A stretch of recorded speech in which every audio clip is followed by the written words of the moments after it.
Salam saudaraku sekalian, selamat pagi. Semoga kita semua dalam keadaan sehat dan penuh sukacita dalam Tuhan. Sebelum kita memulai aktivitas kita sepanjang hari ini, alangkah baiknya jika kita awali dengan merenungkan firman Tuhan. Mari kita berdoa. Bapa di surga, kami bersyukur atas hari ini, hari yang indah, yang penuh harapan. Kami akan merenungkan firman-Mu. Biarlah Roh Kudus menerangi hati dan pikiran kami, agar firman-Mu yang kami dengar dan renungkan boleh kami pahami di dalam kebenaran-Mu. Dalam nama Tuhan Yesus Kristus kami berdoa. Amin. Firman Tuhan yang menjadi renungan kita pagi ini, Filipi 4 ayat 8. Beginilah firman Tuhan. Jadi akhirnya saudara-saudara, semua yang benar, semua yang mulia, semua yang adil, semua yang suci, semua yang manis, semua yang sedap didengar, semua yang disebut kebajikan dan patut dipuji, pikirkanlah semuanya itu. Demikian firman Tuhan. Saudaraku, ada sebuah cerita klasik Cina kuno yang menggambarkan pola pikir seseorang. Ada seorang ayah saat menjelang ajalnya memberikan warisan masing-masing sebuah toko kelontong dan sebuah wasiat berupa nasihat penting kepada kedua anaknya. Disaksikan oleh istrinya, ia berpesan, "Anakku, jika kalian ingin membahagiakan aku di alam sana, maka lakukanlah dua pesanku ini. Pertama, jangan pernah menagih hutang kepada orang yang berhutang kepadamu. Dan kedua, jika kalian pergi dan pulang dari toko yang aku wariskan kepadamu, jangan sampai wajahmu terkena sinar matahari." Setelah menyampaikan wasiat itu, ia pun wafat. Waktu terus berjalan dan lambat laun, ada hal yang menarik perhatian ibu kedua anak tadi. Ia menyaksikan bagaimana dari tahun ke tahun anaknya yang sulung bertambah kaya, sedang yang bungsu menjadi makin miskin.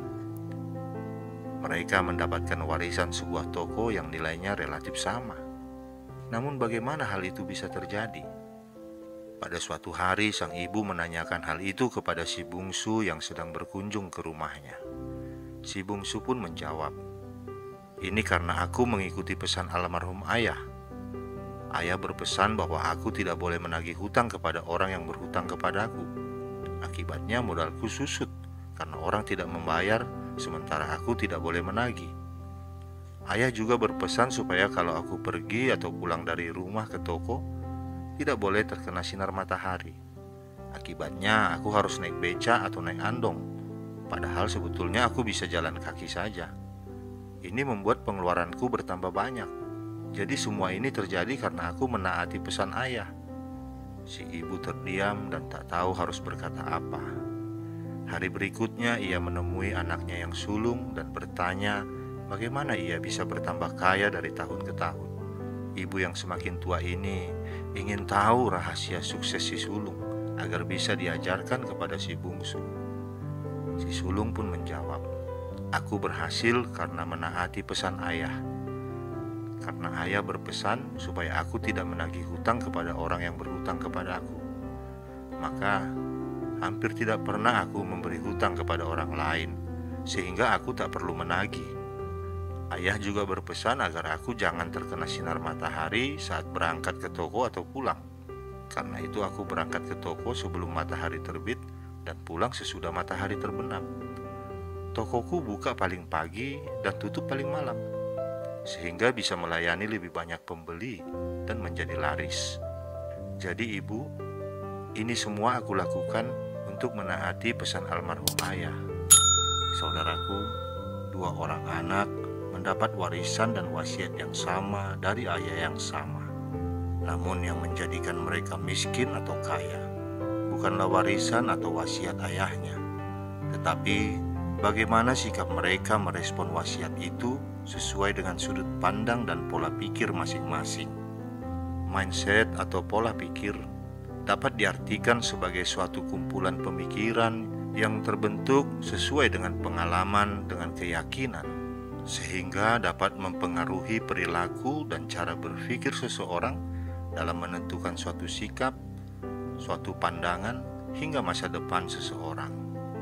Apakah saudara selalu berpikir bahwa tidak ada hal baik yang dapat terjadi dalam hidupmu? Atau saudara telah lelah dengan kejadian buruk yang bertubi-tubi menghantam kehidupanmu? Apakah saudara tidak berani berharap sesuatu yang baik dapat terjadi dalam hidupmu, karena selama ini segala sesuatu tidak baik? Apakah saudara tidak berani mengambil risiko, senang bermain aman saja? Pemikiran-pemikiran seperti itu menyebabkan terhalangnya pola pikir positif menjadi pola pikir saudara. Sebagai orang Kristen, kita perlu belajar dan melatih bagaimana pola pikir kita seharusnya, karena pola pikir kita tidak selalu sejalan dengan pola pikir Kristus. Bila pola pikir kita tidak sejalan dengan pola pikir Kristus, kita harus melawannya. Pola pikir Kristus adalah pola pikir positif, bukan negatif. Itu yang dimaksud dalam Roma 12 ayat 2 tentang pembaharuan budi. Sama artinya dengan perubahan pola pikir dari negatif menjadi positif. Banyak orang yang telah melakukan hal ini dan mereka pun telah berubah dari pengecut menjadi pemenang. Ada orang-orang yang tadinya berpikir, tidak mungkin aku bisa, tapi setelah dia merubah pikirannya, akhirnya bisa jadi orang terkenal. Banyak orang yang telah membuktikan ketika mereka tahu penyebab terhalang pikiran mereka, lalu mengatasinya. Setelah itu mereka mampu mencapai apa yang mereka ingin capai. Saudaraku, belajar dan melatih memiliki mindset atau pola pikir yang positif. Yang terbaik adalah melalui firman Tuhan. Semakin banyak kita membaca dan merenungkan firman Tuhan, semakin sering kita akan melihat manfaatnya dalam hidup kita setiap hari, dan mengakibatkan kita memiliki hubungan yang semakin intim dengan Tuhan. Mari kita mulai menyediakan waktu untuk membaca dan merenungkan firman Tuhan dan membandingkannya dengan pola pikir kita. Beri kesempatan bagi Tuhan untuk membantu kita menyelaraskan pola pikir kita dengan pola pikir Tuhan. Mari buat komitmen hari ini untuk mengubah pola pikir kita. Banyak orang yang telah menyaksikan bahwa hidup mereka berubah drastis ketika mereka berkomitmen dan minta pertolongan Roh Kudus untuk mengubah pola pikir mereka. Kalau mereka bisa, saudara dan saya juga pasti bisa. Asal kita mau, Tuhan akan memberkati. Amin. Kita berdoa. Terima kasih Bapa di surga, firman-Mu hari ini mengingatkan kami agar kami memiliki mindset atau pola pikir positif yang selaras dengan firman Tuhan. Itulah perwujudan kami sebagai anak-anak-Mu di tengah-tengah kehidupan dunia ini. Dan firman-Mu lah yang menjadi modal kami untuk mampu mengatasi segala persoalan kehidupan ini. Terima kasih Bapa telah Kau ingatkan kami agar semakin cinta akan firman-Mu, mau membaca, mendengar, dan merenungkan firman-Mu, agar kehidupan kami menuju kepada kebahagiaan seperti yang Kau janjikan. Bapa di surga, kami juga mau berdoa untuk saudara-saudara kami yang tidak memiliki banyak waktu untuk membaca, mendengar, dan merenungkan firman-Mu, yang masih selalu disibukkan dengan aktivitas kehidupannya sehari-hari. Ketuk pintu hati mereka Tuhan, agar memberikan waktu untuk mau mendengar firman-Mu.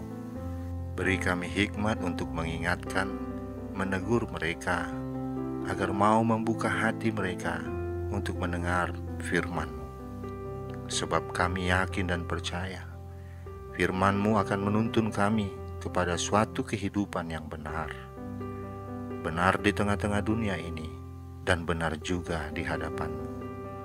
Terima kasih Bapa, di dalam nama anak-Mu Tuhan Yesus Kristus kami berdoa. Amin. Selamat beraktivitas saudaraku, Tuhan Yesus memberkati. Salam.